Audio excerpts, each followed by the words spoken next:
All right. I am going to discuss within our wonderful book, Evolutionary Dynamics of Discursive Knowledge. I'm going to talk about Chapter 9, and I'm going to have to interpret Chapter 9 in ways that I understand. And I thought about this a lot because I was thinking, well, I have to represent Chapter 9, but I thought, well, I don't understand all of it, I have to say. So I'm going to have to interpret it as best I can in the way that I understand it. And then also in talking about Chapter 9, also represent some of the work that I've done with Loet in related areas. So let's just dive in, because it seems like the core question that the book is asking, is how are meaning and information processing related, and how are they recombined in the shaping and self-organization of discursive knowledge. So this is a question, of course, that's asked in many ways and by many people. So in fact, just before we came on here today, some of us were discussing very closely related questions about shaping and self-organization, discursion, and so on, in terms of how knowledge is created. But Loet is asking a further question in terms of meaning and information processing. He wants to know, can they be modeled and measured? And I add, in my own interest in public policy, can they be modeled and measured in ways that help us understand and illuminate this system for policymakers? That's where I feel like I've tried to focus my own research, right? Because ultimately, I'm very interested in public policy and in good public policy, and it really has to be based on some concept of what is more efficient and effective in terms of this knowledge system. How do we structure it in a way that will encourage that system to flourish? So that's kind of my interest. So now I'm reinterpreting the question, but I know that Loet is interested in modeling and measuring. And so I thought I will talk a little bit about what that meant and what that means in Chapter 9, and also talk a little bit about how research that I've done with Loet has tried to shed some light on that question. And then just stop me when you've had enough. I will try to keep to the time, but if I'm going too long, just stop me. All right.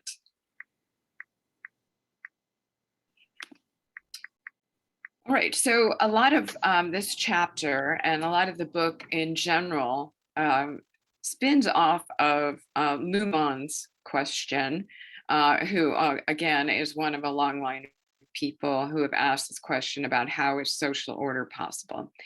And what we see in Luhmann is that he picks up on some strands in which people have begun to realize that there is a social order and a social structure above and beyond the personal or the individual agent or agency. So that while we can begin with kind of the psychological motivation of the individual, Luhmann and others realize that there is kind of a social order that can be studied separately from the personal or psychological.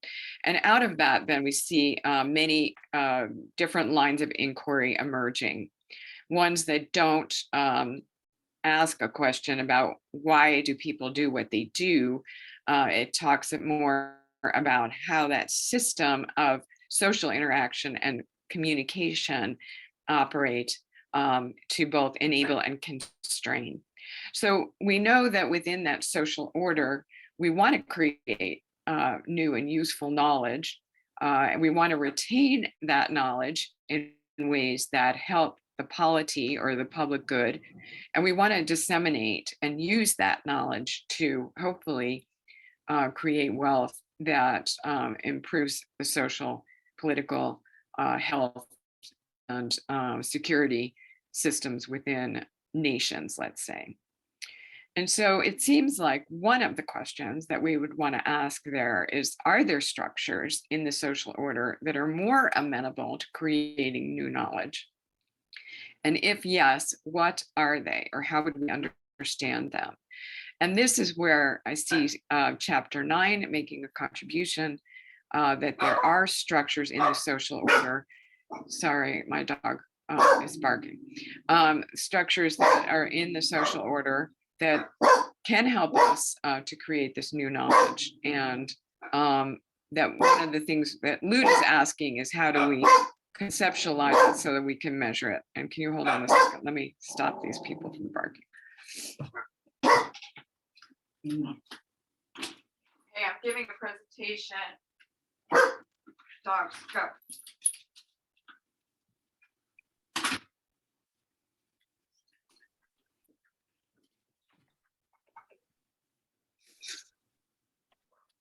Really sorry.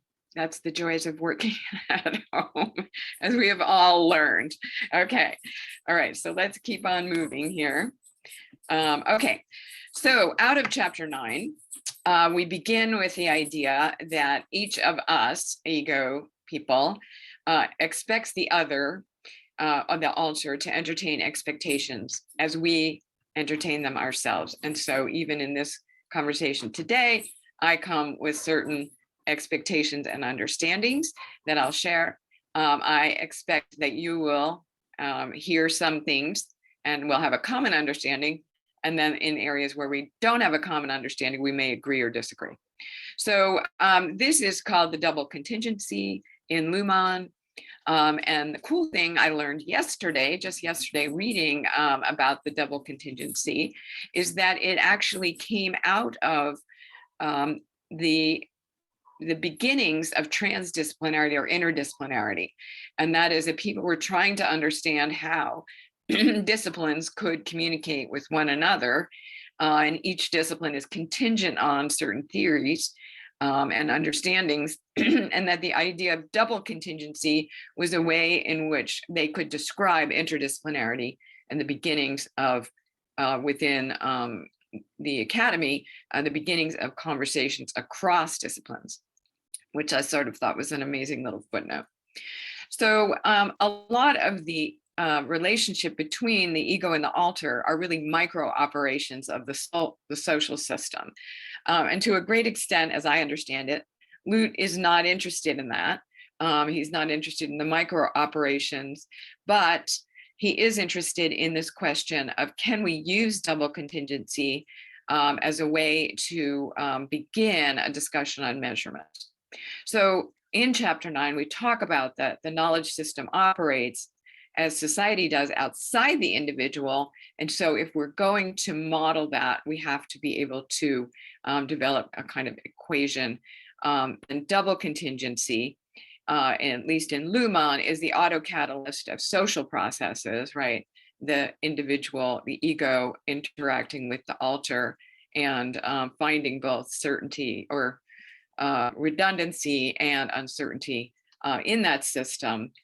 But this is where I think the chapter makes a contribution, and that is Loet's goal is to create a simulation of the communication system. So Luhmann said that he didn't think you could model it or measure it, but Loet questions that and says, no, I think we can do that. However, we have to have a good base case. So Loet doesn't use the word base case, but I use it because it's the only way I can understand his idea. Because in order to create equations, you have to have a base case to return to, because you have to have a non-zero way of measuring. So Loet's addition to the double contingency is this triple contingency, which can serve as a base case so that you can stay away from the zero measure, from getting to zero measure, which would happen in a double contingency. So the triple contingency enables this generation of redundancies, as I understand it. Although, as we talked about, I'm so dumb, please correct me, I could misunderstand, but that's my understanding of why a triple contingency is needed and operational. And so I ask, and this is one of my questions, is do we want to get to macro structures? And we have to have a way to incorporate the microstructures into the model somehow. Okay, we do have to have some understanding of a double contingency in order to get there, but then Loet adds in the triple. Now here I noted that Loet has a lot of interest in triple things, like triple helixes and triple contingencies. And I went back and I was thinking about the fact that in a lot of mystical life, the triangle carries a great deal of meaning, and that it symbolizes, this is what I found in a discussion of the symbology of the triple, that it symbolizes the act of moving forward in life. And the reason it does is because it contains 3 arrows that go in 3 different directions. And I know Loet also loves arrows. So, and then that the triangle also indicates becoming a harbinger of the change you seek, which I also thought was a very interesting reflection on Loet and why he's doing what he's doing with these ideas. So that's a little bit of an aside there. But one of the theoretical bases that we've applied, and I've done in working with Loet, is to use complex systems theory because it does help us to understand some of the levels at which these kinds of reflexive communications occur. So if we're concerned, for example, about innovation within the science and technology system, as I am, then we are interested in constructedness. And so we have to figure out a way to involve that in any kind of model. And Loet talks about that too in this chapter. And he references Nor Stetina, who introduced the idea of radical constructedness around technology. And again, referencing back to this core idea that the agents themselves is not the focus, and neither is their purpose or motivation. And so this also is a place where I think our kind of question diverges from like science of team science, where they're looking a lot at the purpose and motivation of individuals and how they react and interact and why they do that, when in fact, at least to me, that is not a very useful question to me. Maybe to others it is, but to me it's not a very useful question, because I'm more interested in the system itself and how the system operates. Because again, to follow on with like a Woody Powell concept, that at first the person creates the network, then the network constrains the person or creates the person. And so really what we're looking at here is the network itself, not the individual in that network. The individual in a network is highly constrained in a lot of ways. And so any construct then needs to account for self-organization within as a dynamic, not as a relationship to the individual person or their motivation, but to account for the dynamic of self-organization, which again appears in this chapter that Loet has put together. So let us just go back then, because all of this stems from it, but leads us back to Luhmann, who incorporated the idea of open systems within communications processes.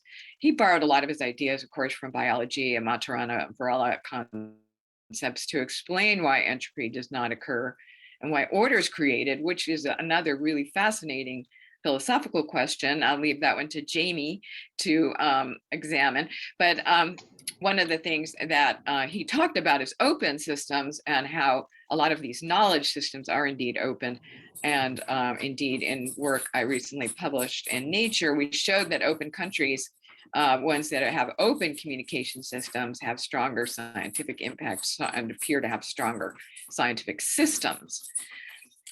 So again, I'd like to interpret then the chapter in terms of these rules of complex systems, because Loet also mentions this in the chapter, that is Simon's observations about systems in an attempt to define complexity outside of discipline, right? So if we're not going to focus on discipline, the disciplines and fields within science or technology, right? We want to be able to talk about the system and see, are there any kinds of regularities or universal rules that we can begin to apply.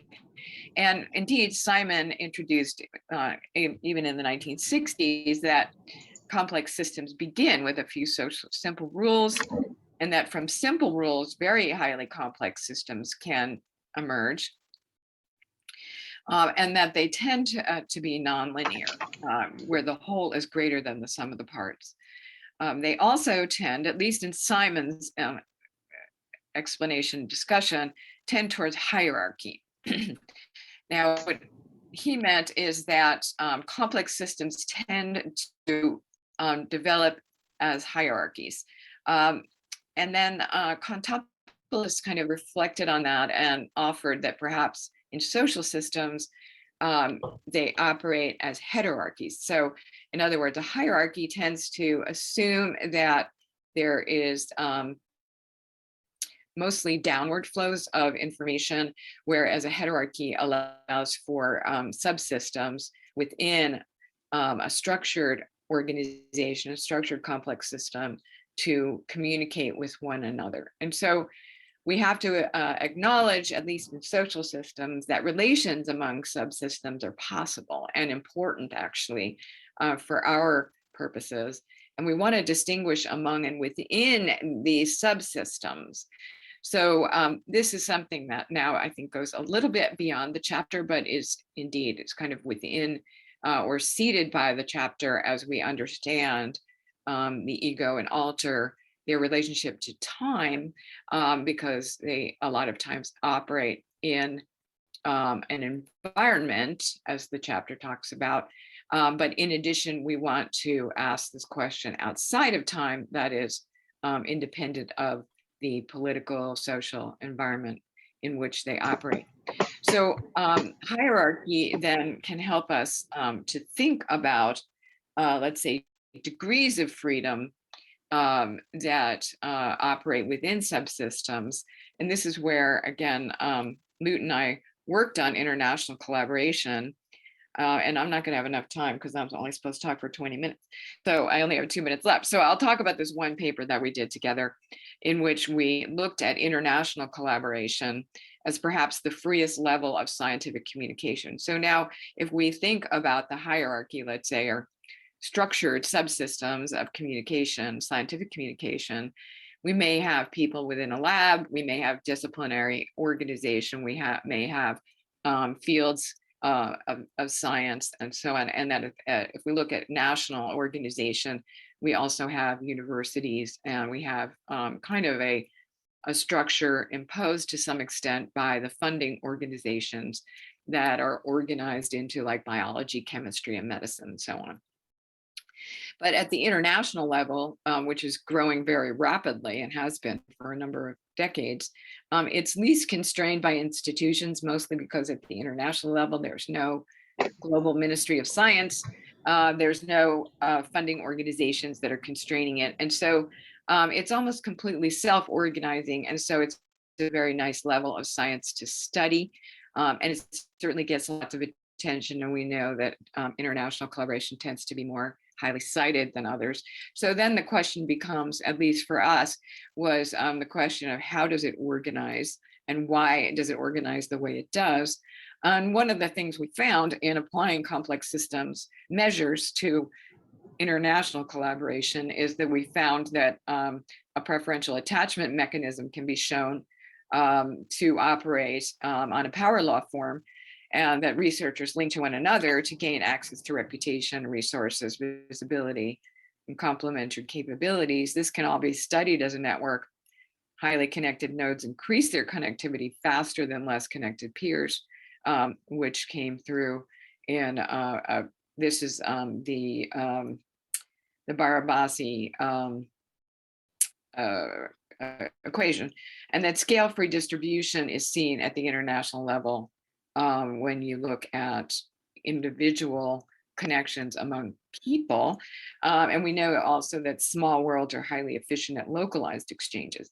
But if you'll bear with me for just 2 more minutes, I also want to talk about another way in which we measured the system, and that was at journal-journal collaboration. So now we're talking about another level, or another subsystem within this scientific communication system, in which we examine the aggregated citation links between journals and trying to seek the dynamics there.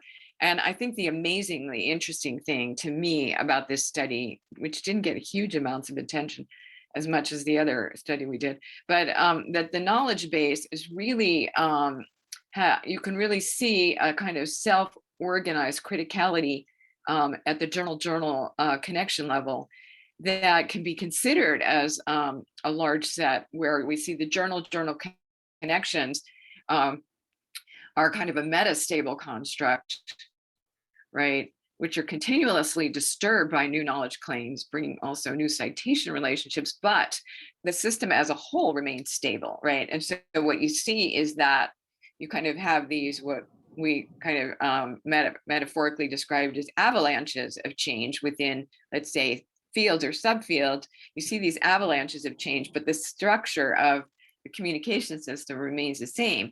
And the other thing that was sort of amazing about it is that what we found is that when you look at the little avalanches that might occur within journal citations, where you see big change within a small place, is that it seemed to constrain other parts of the communication system. So in other words, if one subfield was indeed seeing a lot of change, another subfield would hold constant, even though, in other words, all of the fields don't disrupt at the same time, which sort of seemed amazing. So the effects are local, but the metastable regions endure and even seem to influence one another in terms of their ability to change at any specific point in historical time.